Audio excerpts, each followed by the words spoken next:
আল্লাহ আপনার পক্ষ থেকে আমার জন্য যেই ফরজ বিধান আসরের সালাত অথবা আমার জন্য যেই নির্ধারিত ওজিফা, এই ওজিফার কথা আমি ঘোড়ার দিকে তাকায়া ঘোড়ার প্রেমে পড়ে, ঘোড়ার ভালোবাসায় পড়ে, ঘোড়ার দৌড় প্রতিযোগিতা দেখে আমি আমার ওজিফার কথা ভুলে গিয়েছি।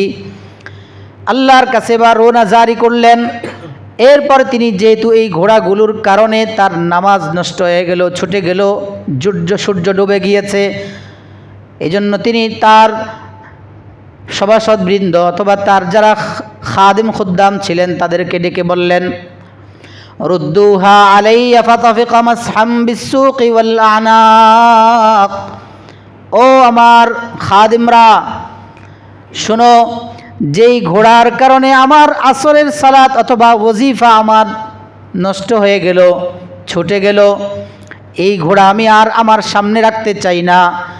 এই ঘোড়াগুলো তোমরা ধরে আনো, আমি একটা করে সবগুলো জবাই করে দিব। আউযু বিল্লাহি মিনাশ শাইতানির রাজীম। বিসমিল্লাহির রাহমানির রাহিম। واعبد ربك حتى يأتيك اليقين.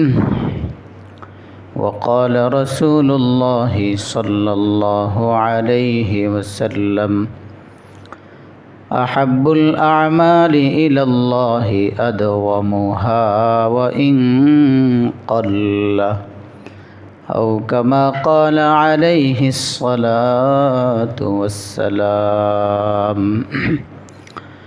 محبتের সাথে পড়ুন, আল্লাহুম্মা সাল্লি আলা মুহাম্মাদিন ওয়া আলা আলি মুহাম্মাদ কামা সাল্লাইতা আলা ইব্রাহিম ওয়া আলা আলি ইব্রাহিম إنك حميد مجيد.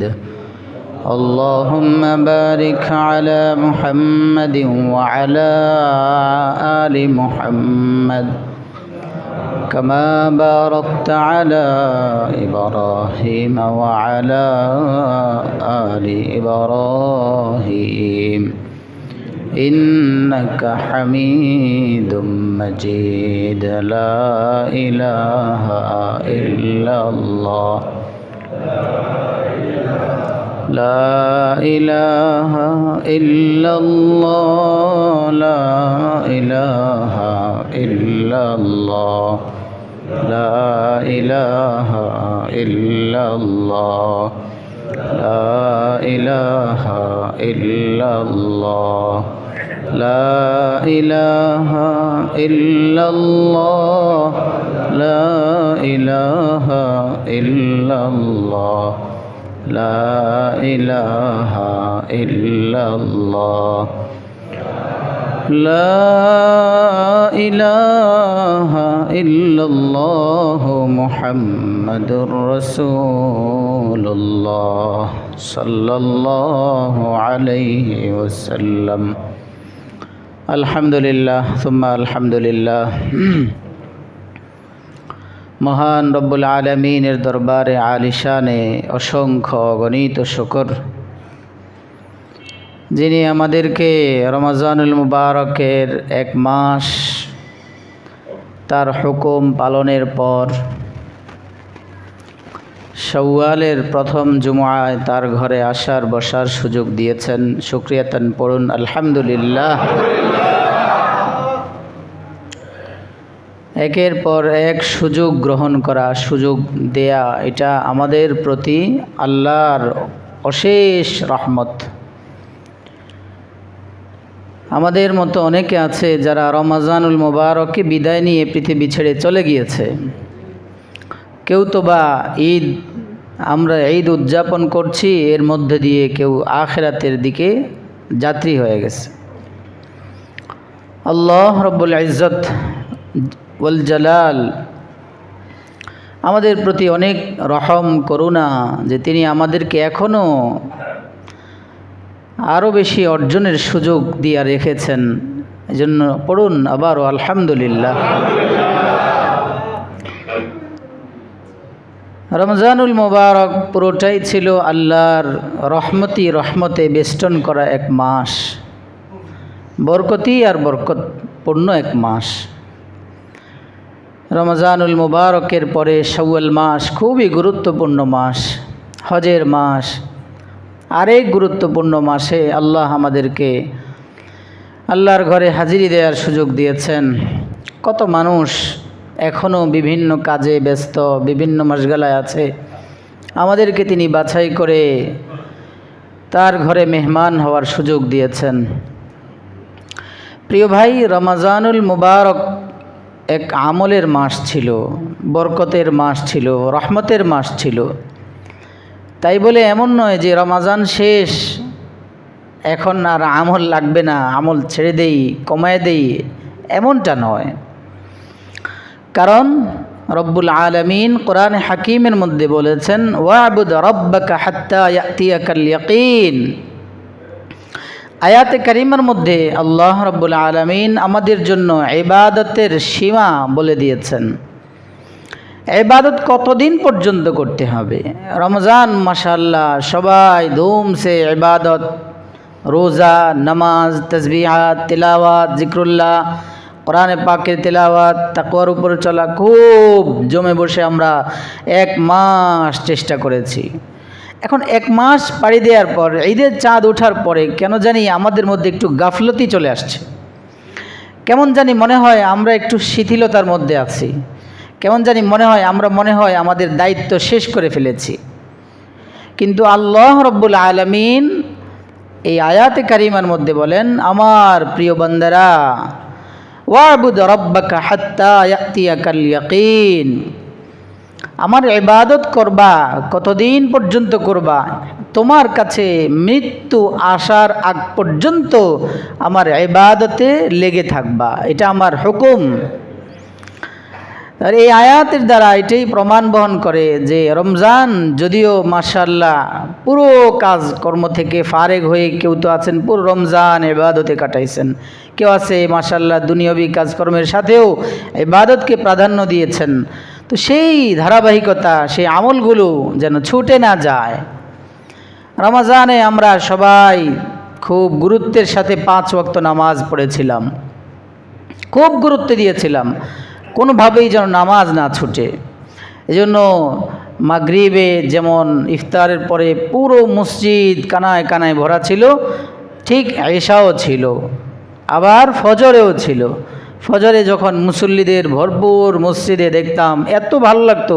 আমি ওই জুতাগুলো দেখে আল্লাহকে বলতাম, আল্লাহ এতগুলো মানুষের জুতা এখানে, আবার ভিতরে, আল্লাহ এই সমস্ত জুতাওয়ালাদের সবাইকে আপনি পুরো জিন্দগির জন্য কবুল করেন, কেউ যেন না ছুটে যায়। এত ভালো লাগে যখন মসজিদ ভরা থাকে।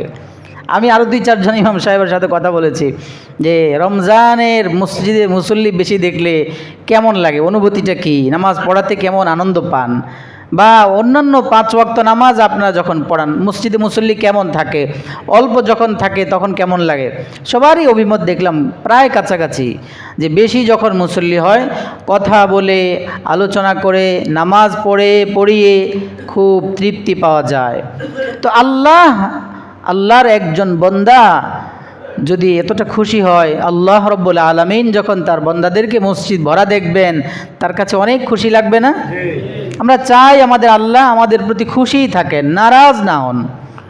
এজন্য আমরা আমাদের রমজানের সেই ধারাবাহিকতা ঠিক রাখি ভাই।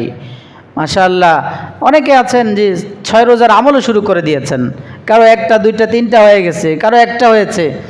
6 রোজা রমজানুল মুবারকের পরে শাওয়ালের চাঁদে প্রিয় হাবিব মুহাম্মদুর রাসূলুল্লাহ সাল্লাল্লাহু তাআলা আলাইহি ওয়াসাল্লাম বলেছেন, খারাজা মিন যুনুবিহি কায়াউমি ওয়ালাদাতহু উম্মু।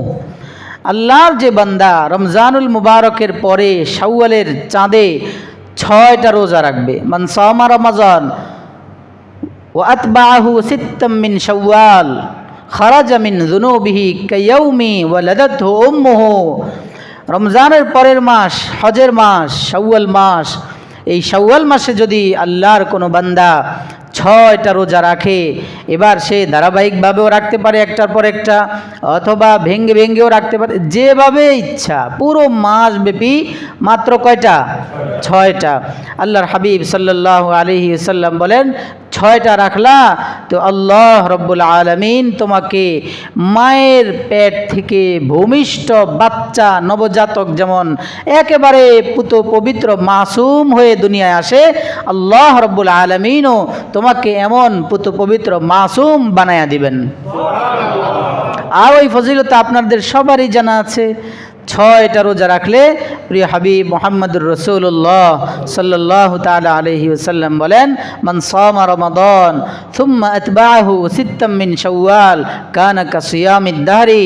6টা রোজা রমজানের পরে শাওয়ালে কেউ রেখেছে তো 1 বছর ব্যাপী পুরো বছর রোজা রাখলে যেই সওয়াব হতো, আল্লাহ রাব্বুল আলামিন রমজানের 30 রোজা পালনের পর কেউ যদি 6টা রোজা রাখে, আল্লাহ রাব্বুল আলামিন তাকে 1 বছরের রোজা রাখার সওয়াব দান করবেন। এত মহা ফজিলত, এই আমল কি ছাড়া যায়? আল্লাহ সবাইকে রাখার তৌফিক দান করেন। যাদের রমজানের রোজা কোনো কারণে কাজা হয়ে গেছে, রোজা কাজাটা রেখে ফেলা। হ্যাঁ, কেউ যদি মনে করেন যে আমি শাওয়াল মাস তো 6 রোজার সময় তো শাওয়ালেই, এরপরে তো আর 6 রোজার সুযোগ নাই, আমি কাজাটা পরেও রাখতে পারবো, আমার বিশ্বাস আছে আমার প্রতি, তাদের জন্য মাসালা হলো আগে শাওয়ালেরটা রাখেন, পরে কাজা রাখেন। আর যদি কেউ এমন হয় যে আপনি শাওয়ালে রাখতে গেলে ফরজটাই ছুটে যাবে, তাহলে দরকার নাই, আপনার জন্য বিধান হলো আগে কাজাটাই করেন। আল্লাহ আমাদেরকে শাওয়ালের 6 রোজার জন্য কবুল করেন। রমজানে রোজা রাখানোর মাধ্যমে আল্লাহ রাব্বুল আলামিন 30 দিন ব্যাপী রোজার একটা প্র্যাকটিক্যাল আমাদেরকে আমলে অভ্যস্ত হওয়ার একটা প্র্যাকটিক্যাল নমুনা আল্লাহ শিখিয়েছেন। দেখো বান্দা, 1 দিন 2 দিন 3 দিন নয়, লাগাতার 30টা দিন আমি আল্লাহর হুকুম পালন করতে পেরেছ। তার মানে তুমি ইচ্ছা করলে 1 দিন না খেয়ে থাকতে পারো, সকাল থেকে সন্ধ্যা পর্যন্ত ইচ্ছা করলে না খেয়ে থাকার শক্তি তোমার ভেতরে আছে। এটার উদ্দেশ্য এটাই, এই একদিন করে 30টা দিন আমাদের দ্বারা আল্লাহ রোজা রাখিয়েছেন। আরও বহু হিকমা আছে, মুহাদ্দিসিনে কেরাম লেখেন। একটা তো এটাই যে 30টা দিন রোজা রাখায়া তোমাকে একটা অভ্যাসে পরিণত করলাম, তুমি ইচ্ছা করলে মাঝে মধ্যে রোজা রাখতে পারবা। এখান থেকে শিক্ষা নাও। শুধু রোজা শেষ, আমরা তো বেশিরভাগই ওই 1 রমজানে রাখি, আবার পরের আরেক রমজানে রোজা রাখি, মাঝখানে আর রোজার সুযোগ হয় না। এখন এই আমলটা থেকে আমাদের এখানে শিক্ষার হলো যে সামনে রমজানের পরে আবার রমজান আসা আগ পর্যন্ত মাঝে মধ্যে যখনই সুযোগ হয়, যখনই একটু সুযোগ মিলে যে আজকে তো আমাদের কাজকর্ম কম, অফিস বন্ধ, সরকারি ছুটি, বা আজকের কাজের চাপ কম, বাস আজকে একটা রোজা রেখে ফেলি। এবার সেটা যদি বৃহস্পতি আর সোমবার মিলে হয়, তাহলে তো মাশাআল্লাহ সব ডবল হবে। তো এই জন্য মাঝে মধ্যে রোজা রাখা, রোজার এই অভ্যাসকে না ছেড়ে দেওয়া যে রমজান রোজা শেষ, এখন আমার থেকে রোজাও শেষ, আবার রমজান পর্যন্ত অপেক্ষা না। একজন মুমিন সে মাঝে মধ্যে এই আমল থেকে যেই নূর অর্জন করলো, এই নূরটাকে বাস্তবায়ন করবে মাঝে মাঝে যখনই সুযোগ হয়। আরবি মাসের 13, 14, 15 ইয়ামে বীজের রোজা যেগুলো ফরজ ছিল প্রথম দিকে, পরে রমজান রোজা ফরজ হওয়ার পর ওটা নফল হয়ে গেছে, তো সেটা অথবা কমপক্ষে সপ্তাহে 2 দিন, সোমবার বৃহস্পতিবার, তাও না পারি কমপক্ষে সোমবার বা বৃহস্পতিবারের 1 দিন রাখি। আল্লাহ আমাদেরকে এই আমলকে ধরে রাখার তৌফিক দান করেন। রমজানে আমরা সবাই খুব দোয়া করেছিলাম, খুব কেঁদেছিলাম, খুব দোয়ার আমল করেছিলাম, এটা যেন আর ছুটে না যায়। এক অভ্যাস আমার যেহেতু হয়ে গেছে, অভ্যাসটা আর না ছেড়ে দেওয়া।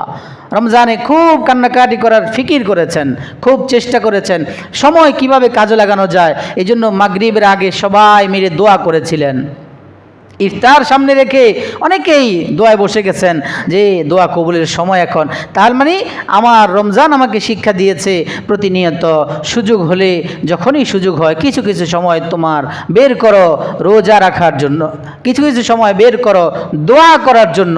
মাগরিবের আগে দোয়া কবুল হয় তো প্রতিদিন পারি না, সপ্তাহে 1 দিন হলেও আমলটা ধরে রাখি।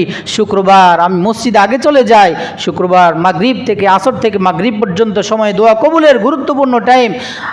এই সময়টা আমি একটু আমার ওই বিপদটা আল্লাহর কাছে পেশ করি, আমার ওই প্রয়োজনটা আল্লাহর কাছে পেশ করি, আমার ওই হাজতটা আল্লাহর কাছ থেকে চায়া নেই, আমার বাচ্চাটার ব্যাপারে একটা প্রয়োজন সামনে এসেছে, আমার ব্যক্তিগত এই প্রয়োজনটা আমি আমার আল্লাহর কাছে চায়া নেই। শুক্রবার দিন একটু সময় ফারেক করেন, পুরো দিন পারেন না, একটু সময় একটা দিন হলেও বের করেন। এরপরে আল্লাহ রাব্বুল আলামিন আমাদেরকে শেষ রাতে উঠাতেন, লোভ দেখায়া, বন্দা উঠো সাহারি খাইতে হবে, নাহলে রোজা রাখো কষ্ট হবে, উঠো। সবাই উঠে যেত। যারা রমজানের আগে 11 মাস কখনোই উঠতো না, তারাও রোজা রাখার জন্য উঠে 2-4টা ভাত খাবার খেত। তার মানে বোঝা যায় আমার ঘুম বাদ দিয়ে আমি শেষ রাতে উঠার যোগ্যতা লালন করি, আছে আমার ভেতরে। তার মানে এখান থেকে আল্লাহ রাব্বুল আলামিন আমাকে প্র্যাকটিক্যালি শিখাইছেন 1 মাস, এরে বান্দা তোর মূল গন্তব্য পরকাল, কবর, হাসর, মুলসিরাত, মিজান সব পাড়ি দেওয়ার জন্য শেষ রাতে উঠার বিকল্প নাই। শেষ রাতে উঠে যা। তুমি না রমজানে চেষ্টা করেছ, রমজানে উঠতে পেরেছ, তার মানে এই উঠার শক্তি তোমার ভিতরে আমি রেখেছি। একটু উঠো, শেষ রাতের আমল সম্ভব যদি হয় প্রতিদিন উঠো, প্রতিদিন সম্ভব না হয় তো কমপক্ষে সপ্তাহে শুক্রবার দিন, যেহেতু তোমার শুক্রবার বৃহস্পতিবার দিবাগত রাতের পর দিন ছুটি থাকে, তো বৃহস্পতিবার রাতে সপ্তাহের সেরা রাত একটু উঠে যাও, শুক্রবার রাতটা একটু কান্নাকাটি করো, একটু রোনাজারি করো, একটু আমল করো, আল্লাহর কাছে চাও, কান্নাকাটি করো। এই একটা অভ্যাস পরিণত করার জন্যই আল্লাহ 1 মাস দিয়েছেন। ভাই 1 মাস মানে শুধুই 1 মাসে আমল শেষ, মাস শেষ আমল শেষ এমন না, পুরোটা মাস আল্লাহ দিয়েছেন তাকওয়ার প্রশিক্ষণের জন্য। আর মুত্তাকি এই সমস্ত আমল ছাড়তে পারে না। আল্লাহর প্রেমিক হওয়ার জন্য, প্রেমিক কখনোই সাময়িক একটা সময় নির্ধারিত সময় প্রেম করে এরপরে প্রেম ছেড়ে দেয় এমন না। 1 মাস আল্লাহর প্রেমিক বানানোর জন্য, পাক সাফ করানোর জন্য, আল্লাহর বান্দা হইয়া যেন জীবন যাপন করতে পারি, এই জন্যই আল্লাহ রাব্বুল আলামিন 1 মাস আমাদেরকে অভ্যাস পরিণত করিয়েছেন।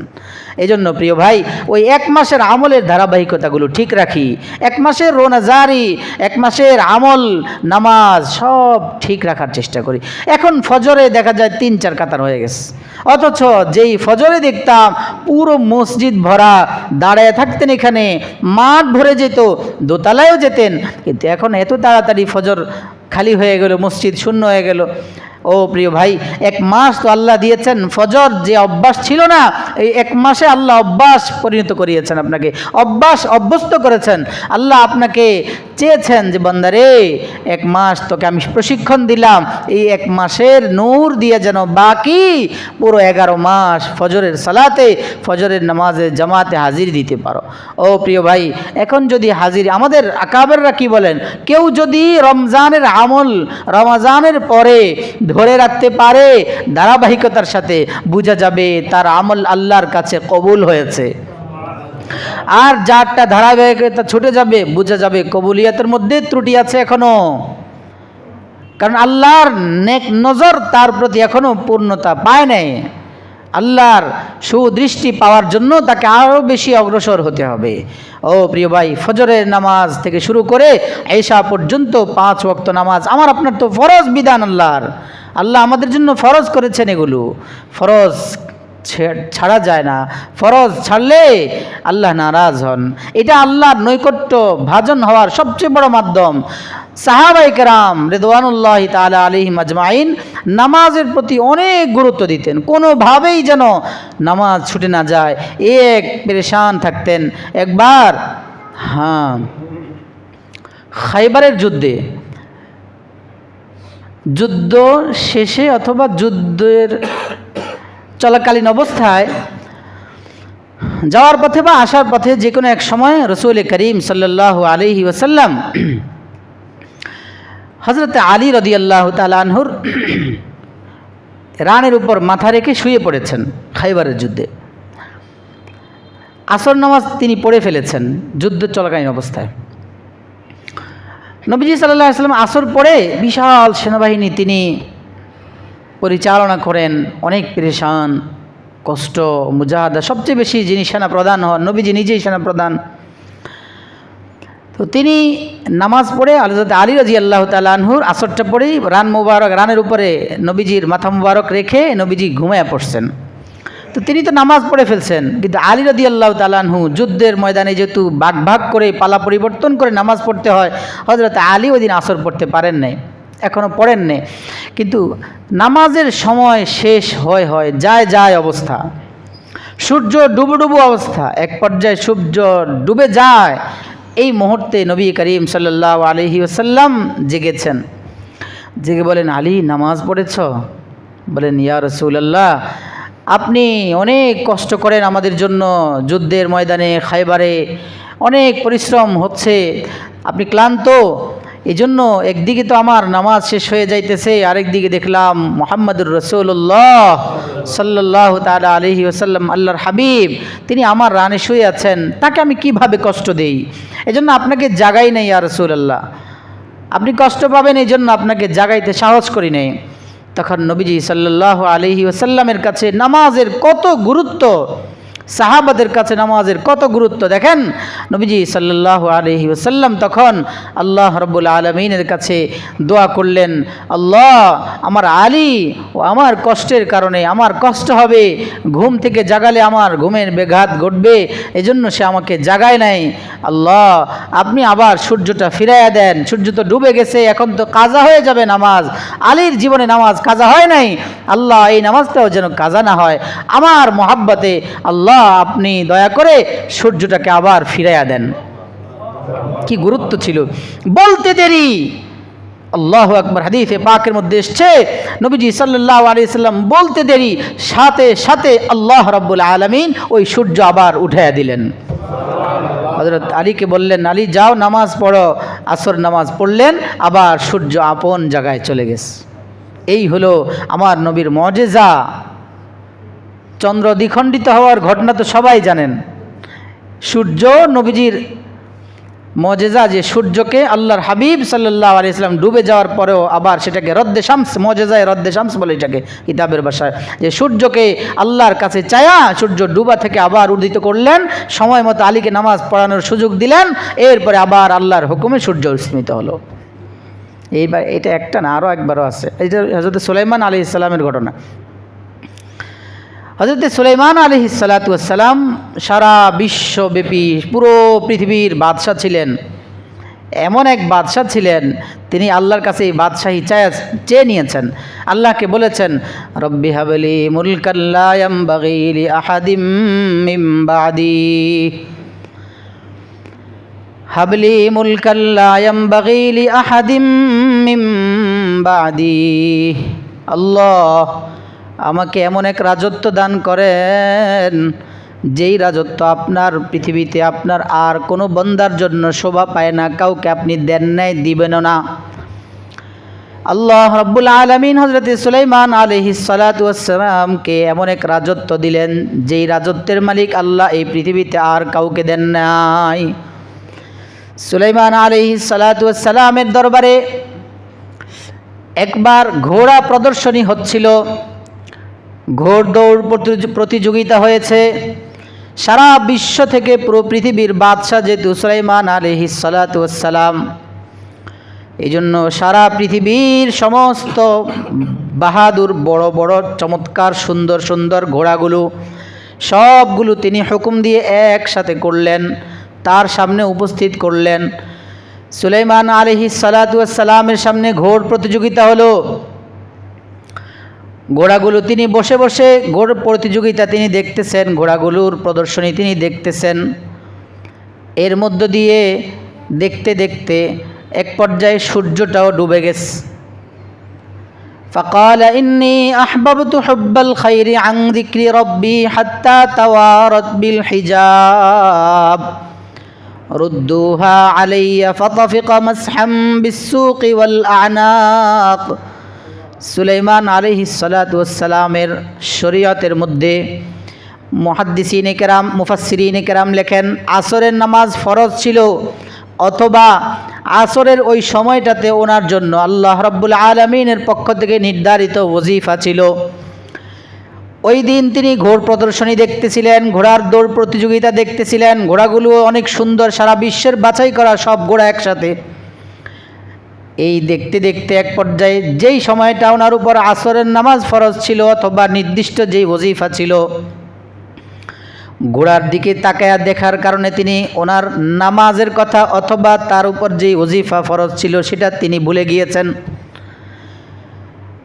ভুলে গিয়ে যখন তিনি হঠাৎ তার মনে হলো, যখন এমন সময় মনে হয়েছে যখন সূর্যগুলো পুরো ডুবে গেছে, সূর্যটা পুরো ডুবে গেছে, এবার তিনি আল্লাহর কাছে বললেন, ইন্নী আহবাবতু হুব্বাল খাইরি আন যিকরি রাব্বি হাত্তা তাওয়ারাত বিল হিজাব।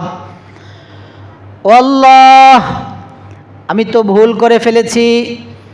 আমি ঘোড়ার প্রতি মনোযোগী হইয়া আল্লাহ আপনার পক্ষ থেকে আমার জন্য যেই ফরজ বিধান আসরের সালাত অথবা আমার জন্য যেই নির্ধারিত ওজিফা, এই ওজিফার কথা আমি ঘোড়ার দিকে তাকায়া ঘোড়ার প্রেমে পড়ে, ঘোড়ার ভালোবাসায় পড়ে, ঘোড়ার দৌড় প্রতিযোগিতা দেখে আমি আমার ওজিফার কথা ভুলে গিয়েছি। আল্লাহর কাছে বা রোনা জারি করলেন। এরপর তিনি যেহেতু এই ঘোড়াগুলোর কারণে তার নামাজ নষ্ট হয়ে গেল, ছুটে গেল, সূর্য ডুবে গিয়েছে, এই জন্য তিনি তার সভাসদবৃন্দ অথবা তার যারা খাদিম খুদ্দাম ছিলেন তাদেরকে ডেকে বললেন, রুদ্দুহা আলাইয়া ফাতাফিকা মাসহাম বিসসুকি ওয়াল আনাক। ও আমার খাদিমরা, শোনো, যেই ঘোড়ার কারণে আমার আসরের সালাত অথবা ওজিফা আমার নষ্ট হয়ে গেল, ছুটে গেল, এই ঘোড়া আমি আর আমার সামনে রাখতে চাই না। এই ঘোড়াগুলো তোমরা ধরে আনো, আমি এক একটা করে সবগুলো জবাই করে দিব। এখান থেকে মুফাসসিরিন কেরাম লিখেন, যেই সমস্ত সম্পদের কারণে, যেই সমস্ত মাল ও দৌলতের কারণে আল্লাহ রব্বুল আলামিনের স্মরণের মধ্যে গাফলতি আসবে, যেই সমস্ত দুনিয়াবি আসবাবের কারণে নামাজের প্রতি ব্যাঘাত ঘটবে, সেগুলো আল্লাহর জন্য দিয়ে দেওয়া, এটাই হলো আমল। আল্লাহর নবীর এক সাহাবী নামাজ পড়ছিলেন বাগানের মধ্যে, নামাজ পড়া অবস্থায় দেখেছেন বাগানের মধ্যে একটা পাখি ঢুকেছে। পাখিটা ঢুকে এদিক সেদিক যাওয়ার জন্য, বের হওয়ার জন্য চেষ্টা করতেছে, কিন্তু বের হতে পারছে না। এই সময় আল্লাহর নবীর সাহাবীর নামাজ অবস্থায় তার কলবের মধ্যে আসলো, আমাকে আল্লাহ কত সুন্দর চমৎকার ঘন খেজুর গাছ বিশিষ্ট একটা বাগান দিয়েছেন, যে এত সুন্দর বাগান, এত ঘন গাছ বিশিষ্ট বাগান যে পাখিটা বের হতে পারে না। তিনি নামাজ শেষ করে সাথে সাথে প্রিয়ারা হাবিব মুহাম্মদুর রাসূলুল্লাহ সাল্লাল্লাহু আলাইহি ওয়াসাল্লামের কাছে গিয়ে বললেন, ইয়া রাসূলুল্লাহ, এই যে বাগান, এই বাগানটা আমার নামাজের মধ্যে আমার আল্লাহর স্মরণ থেকে আমাকে গাফেল করে রেখেছে। আমি নামাজের মধ্যে এই বাগানের কথা আমার দিমাগের মধ্যে এসেছে, এই জন্য আজকে থেকে এই বাগান আমি আমার মালিকানায় রাখতে চাই না। নেন, নিয়ে যান, এই যে কাগজ তুলে দিলাম, এটার মালিকানা আমি আল্লাহর দ্বীনের জন্য ওয়াকফ করে দিলাম। আজ থেকে এই বাগান আমি আমার কাছে রাখতে চাই না, কারণ এই বাগান আমার আখিরাতের কাজের মধ্যে ব্যাঘাত সৃষ্টি করেছে। ঠিক সুলাইমান আলাইহিস সালাতু ওয়াস সালাম ঘোড়াগুলোর কারণে যেহেতু আসরের নামাজ অথবা ওই সময়ের নির্ধারিত ওজিফা ছুটে গিয়েছে, এই জন্য তিনি তার সমস্ত ঘোড়াগুলোকে ডাকালেন, লোক মারফতে নিয়ে আসলেন। এবার তিনি বললেন, ফাতাফিকা মাসহাম বিসসুকি ওয়াল আনাক। আয়াতের তর্জমা হলো, তিনি গর্দান এবং গোড়ালি পায়ের মধ্যে তিনি আঘাত করছিলেন। এটার ব্যাখ্যায় মুফাসসিরিন কেরাম বলেন, অর্থাৎ তিনি ঘোড়াগুলোকে সবগুলোকে জবাই করে দিলেন। এজন্য জবাই করলেন যে তোদের কারণে আমি আমার আল্লাহর স্মরণের কথা ভুলে গিয়েছি। এক এক করে সবগুলো ঘোড়া তিনি জবাই করে দিয়েছেন।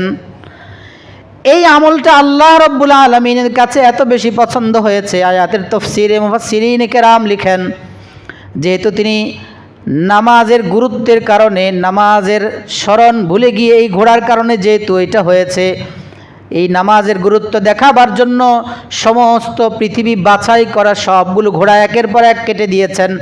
আল্লাহ রব্বুল আলামিন তাকে তার এই কাজের উপর খুশি হয়ে দুইটা পুরস্কার দান করলেন।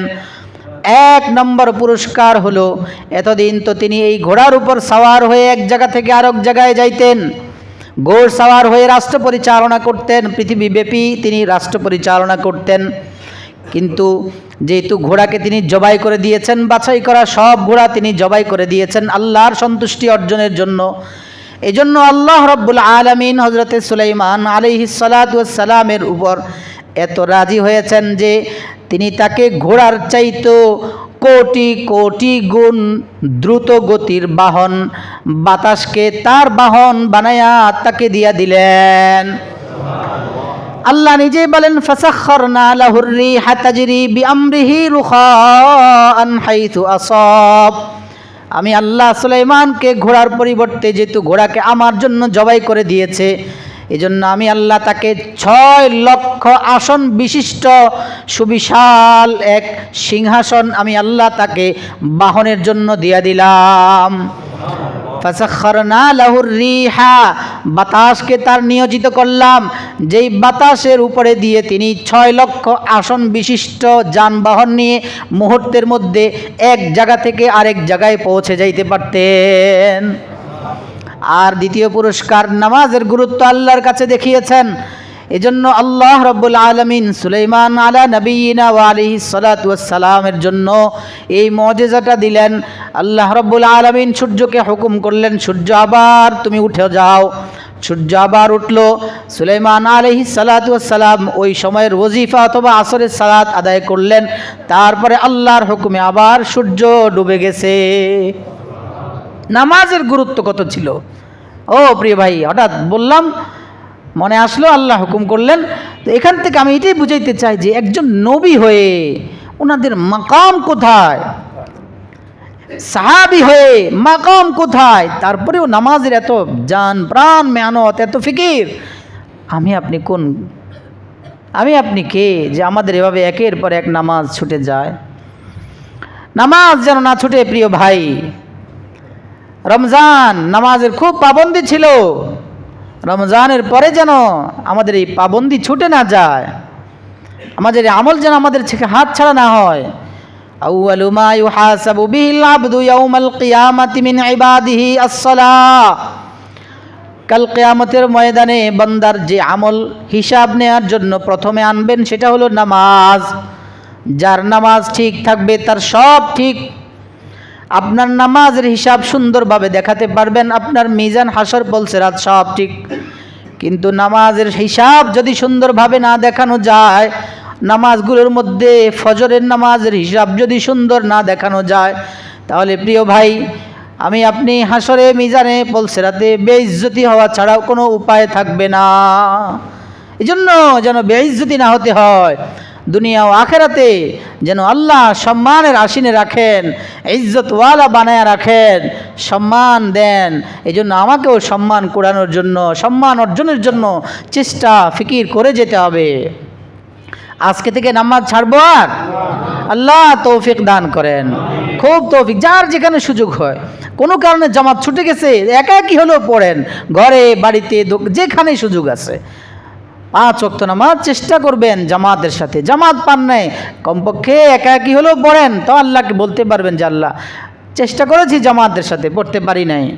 নামাজের আগের উজু সুন্দর করে করা, 4টা ফরজ একবারে কপালের এই যে চুলের গোড়া থেকে থুতনি পর্যন্ত, কানের লতি থেকে এই কানের লতি পর্যন্ত পুরোটা চেহারা আমার ধোয়া ফরজ।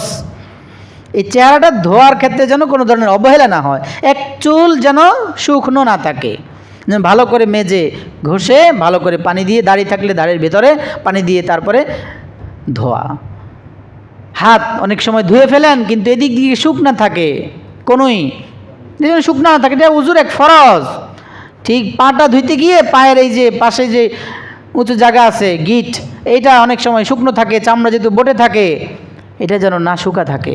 সাহাবায়ে কেরাম রিদওয়ানুল্লাহি তাআলা আলাইহিম আজমাইন একবার নবীজির এক যুদ্ধের সফর থেকে রওনা হচ্ছেন, তো পানি দূরে ছিল, উজু করে সবাই দ্রুত বেগে আসছেন, কিন্তু নবীজি দেখলেন তাদের গোড়ালি চকচক করে, যেহেতু মরুভূমি এলাকা, ধুলাবালি বালিগুলো না শুকানোর ভিজার কারণে, না ধোয়ার কারণে দূর থেকে আসতেছে, আর নবীজি দেখতেছেন তারা উজু করে আসছে কিন্তু গোড়ালি এখনো চকচক করে। তখন নবীজি বললেন ওয়াইলুন লিল আকাবি মিনান নার, যাদের এই ঘোড়ালি ভিজে নেয় তাদের জন্য ওয়াইলুন লিল আকাবি মিন জাহান্নামের ভয় দেখাইছেন নবীজি। এজন্য উজু ফরজ, উজুর 4টা ফরজের মধ্যে মাসেহ আরেকটা, এই 4টা ফরজ যেন সুন্দরভাবে আদায় হয়। এবং উজু করার সময় পানির অপচয় যেন না হয়। প্রিয় ভাই, উজু যখন করেন তখন আপনার পবিত্রতা অর্জন হয়, বাহ্যিক পবিত্রতা আপনি অর্জন করেন, কিন্তু এই অপচয়ের কারণে আপনার আত্মিক অপবিত্র হয়ে যায়।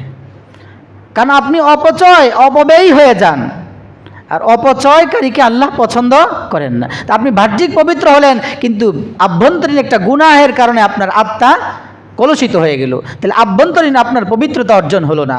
এজন্য যখন যেখানেই উজু করব, চেষ্টা করব পানি যেন আমার কোনোভাবেই অপচয় না হয়। এটা আপনি বলবেন যে আমার নিজের মোটর পানি তো আমি ব্যবহার করছি, সমস্যা কি? না, ওইটাও তো আল্লাহর হুকুম। মসজিদের পানি তো মসজিদের পানি গেলে আমার সমস্যা কি? না, এখানেও আপনার আল্লাহর হুকুম আছে যে পানি নষ্ট করা যাবে না। এমন কি মুফাক্কাহায়ে কেরাম লেখেন, নদীর কূলে বসে যদি, বিশাল সমুদ্রের পাড়ে বসে যদি উজু করো, তাও সেখানে পানি ব্যবহার করার ক্ষেত্রে যতটুকু লাগে অতটুকু উঠাও, বেশি উঠাও না, ওইটাও অপচয়ের মধ্যে শামিল। আল্লাহ আমাদেরকে রমজান কেন্দ্রিক সমস্ত আমলগুলো ধরে রাখার তৌফিক দান করেন। শাওয়ালের রোজা শুরু করবো ইনশাআল্লাহ, বৃহস্পতিবার সোমবার মিলে যদি রাখতে পারি ভালো, নাহলে যে যেভাবে রাখতে চাই পুরো মাস ব্যাপী রাখা যাবে, একটা একটা করে পৃথক পৃথক একসাথে, যার যেভাবে মন চায়। আর যাদের কাজা রোজা হয়ে গেছে কোনো কারণে, কাজাগুলো অবশ্যই কাজা করে ফেলি, রোজা ছুটে গেছে কাজা শুরু করে দেন। আর 5 ওয়াক্ত নামাজের পাবন্দি করবেন ইনশাআল্লাহ। আমল নজরের হেফাজত করবেন, গুনাহ করা যাবে না। প্রিয় ভাই, জীবনের সমস্ত আমল এক বদনজরে হাজার হাজার বছরের আমলের নূর কলব থেকে ছুটে যায়। আমার আমলের এত কষ্ট করে আমল করে করে আমার কলবে নূরানি করলাম, আল্লাহর জন্য আমার কলবকে পবিত্র করলাম, একটা বদনজরের কারণে, এটা আমার সরাসরি বেগানা নারীর দিকে তাকায় হোক, মোবাইল ফোনের দিকে তাকায় হোক, যে কোনোভাবেই হোক না কেন, সাথে সাথে আমার আমলের নূর ছিটকে পড়ে আমার থেকে দূরে সরে যাবে। এজন্য আমাদের প্রিয় ভাই, আপনাদের কাছে বিনীত অনুরোধ, মোবাইল চালানোর ক্ষেত্রে সতর্কতা অবলম্বন করি। ওই যেই ঘটনা শুনাইলাম, ওই আল্লাহর নবীর ওই সাহাবী বলেছেন যে যেই সম্পদ আমার আমলের ক্ষেত্রে ব্যাঘাত ঘটছে, যেই মাল, যেই বাগান, যেই ঘন খেজুর গাছ বিশিষ্ট বাগান আমার আল্লাহর স্মরণের মধ্যে বিশৃঙ্খলা সৃষ্টি করেছে, ভিন্ন স্মরণ নিয়ে এসেছে, ওই মাল আমি রাখতে চাই না। ঠিক এখান থেকে আমরা বলবো, ও প্রিয় ভাই, যেই যন্ত্রপাতি, যেই মোবাইল আপনার গুনাহের মাধ্যম হবে, আল্লাহর থেকে দূরে সরবেন না, কাছে থাকবেন। তাহলে বোঝা যায় আমার প্রয়োজনে আমি বড় ফোন বাদ দিয়ে বাটাম ফোন নেই, যেহেতু আমার গুনাহ হয়। আল্লাহ সবাইকে গুনাহমুক্ত জীবন দান করেন, আমলওয়ালা জিন্দিগি দান করেন, তাকওয়াওয়ালা জীবন আমাদের সবাইকে দান করেন, নূরওয়ালা জিন্দিগি আমাদেরকে দান করেন। আল্লাহ নজরের হেফাজত করার তৌফিক দান করেন।